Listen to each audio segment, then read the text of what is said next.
Այսօրվանից Հայաստանում մեկնարկում է ազգային ժողովի ընտրությունների քարոզարշավը, այն կտևի 29 օր մինչև հունիսի 5-ը։ Քարոզարշավին մասնակցում է 19 քաղաքական ուժ։ Այս ընթացքում քաղաքական ուժերը քարոզարշավը կիրականացնեն օրենքով սահմանված կարգով, հանդես գալով տարբեր ծրագրերով եւ նախաձեռնություններով։ Ընտրությունները կանցկացվեն հունիսի 7-ին։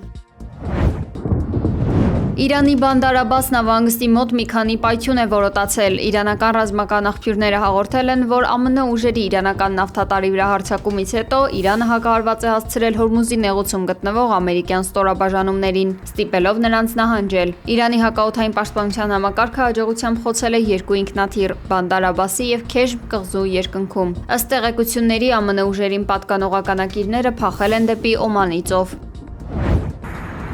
ԱՄՆ-ի եւ Իրանի միջև այս պահին ընթացող լարվածության ֆոնին համաշխարհային նավթի գները սկսել են կտրուկ աճել։ Աբու Դաբիում եւ Դուբայում մի շարք պայթյուններ են որոտացել։ ԱՄՆ-ն հարձակվել է նաեւ Իրանի հարավային Մինաբ քաղաքում գտնվող ռազմածովային բազայի վրա։ Թեհրանը մեղադրել է ԱՄՆ-ին Իրանի մի քանի շրջանների վրա հարձակվելու եւ հրադադարը խախտելու համար։ Կեսգիշերից ի վեր Մոսկվա թռչող 13 ուկրաինական անօդաչու թռչող սարքեր են խոցվել, չնայած Ռուսաստանի հաղթանակի օրվա առիթով հայտարարած հրադադարին։ Վնուկովո եւ Դոմոդեդովո օդանավակայաններում թռիչքների սահմանափակումներ են մտցվել։ Նախորդին Ռուսաստանի արտգործնախարարությունը հայտարարել էր, որ հրադադարի խախտման դեպքում պատասխան հարվածներ լինելու են։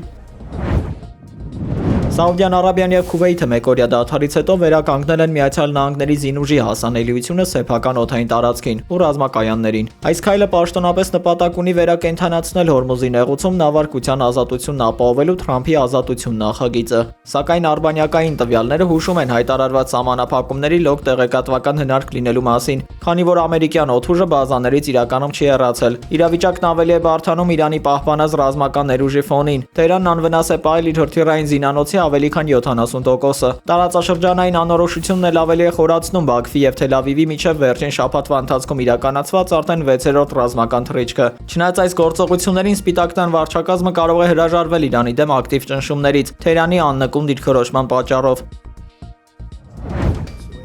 Դոնալդ Թրամփի Չինաստանից վերադառնալուն պես Իրանի հետ հարաբերություններում սպասվում է վճռորոշ հանգրվան։ Եթե մինչև հաջորդ շաբաթվա վերջ կողմերը վերջնական համաձայնության չգան, Սպիտակ տունը մտադիր է կրկին օրակարգ բերել ռազմական միջամտության տարբերակը։ Այս լարվածության ֆոնին Թեհրանը փորձում է փաստացի վերահսկողություն հաստատել Հորմուզի նեղուցի նկատմամբ, ներդնելով նավագնացության նոր ու խիստ կանոններ։ Իրանի ձևավորված նոր վարչակազմն այժմ միջազգային նավերից պահանջում է մանրամասն տվյալներ ներկայացնել բեռի եւ անձնակազմի վերաբերյալ, չենթարկվողներին սպառնալով ուղիղ հարձակումներով։ Իսրայելական իշխանությունները խիստ կասկածամտությամբ են վերաբերվում քննարկվող փաստաթղթին, զգուշանալով, որ թերի պայմանավորվածությունը միայն կհեշտացնի Իրանի միջուկային ծրագրի վերականգնումը։ Ռազմավարական այս ջրուղու հնարավոր շրջափակումն արդեն իսկ ցնցել է համաշխարհային շուկան, էներգակիրների գների կտրուկ աճի պատճառ դառնալով։ Իրանի գերագույն առաջնորդի հռչակած տարածաշրջանային նոր կարգը նպատակ ունի օգտագործել նեղուցի լծակը եւ վերջնականապես դուրս մղել արևմտյան ուժերը Պարսից ծոցի տարածաշրջանից։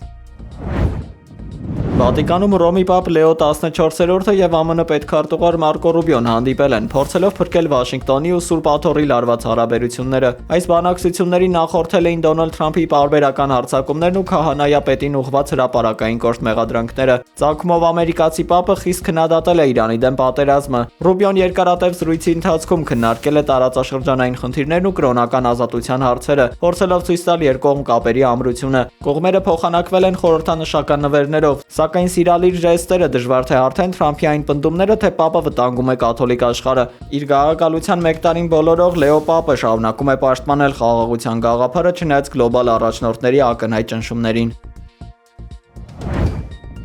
Սպիտակ տանը կայացել է ԱՄՆ նախագահ Դոնալդ Թրամփի եւ Բրազիլիայի նախագահ Լուիս Ինասիո Լուլա դա Սիլվայի հանդիպումը։ Բանակցությունների ավարտից հետո Թրամփն իր Truth Social հարթակում գովեստով է արտահայտվել բրազիլացի գործընկերոջ մասին։ Քննարկումների առանցքում եղել են երկկողմ առևտրային կապերն ու հատկապես մաքսատուրքերի սահմանման վիճահարույց հարցերը։ Թեև ԱՄՆ նախագահ հանդիպումն արդյունավետ է որակել, սակայն հստակ եւ առարկայական պայմանավորվածությունների մասին դեռևս ոչինչ չի հաղորդվում։ Չլուծված խնդիրների շուրջ երկխոսությունը շարունակելու նպատակով առաջիկայում կհանդիպեն երկու երկրների աշխատանքային խմբերը։ Կողմերը չեն բացառում նաեւ բարձր մակարդակի նոր քննարկումների անհրաժեշտությունը հաջորդ ամիսների ընթացքում։